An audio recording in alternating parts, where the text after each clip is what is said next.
Geometry का one of the first और important concept है ये sum of angles on a straight line is equal to 180 degree. इसे एक एक्सियम की तरह हम लोग समझते हैं, यानी इसके प्रूफ को हम लोग नहीं ज़रूरत समझते हैं, इसे एक ट्रूथ के रूप में ही हम लोग स्वीकार करते हैं।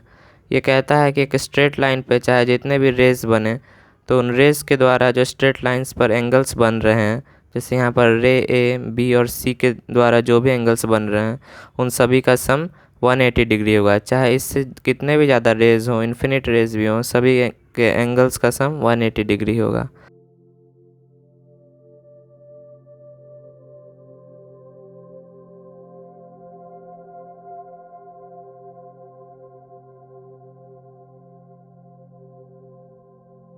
इसके साथ ही एक छोटा सा एग्जाम्पल भी यहाँ पर है।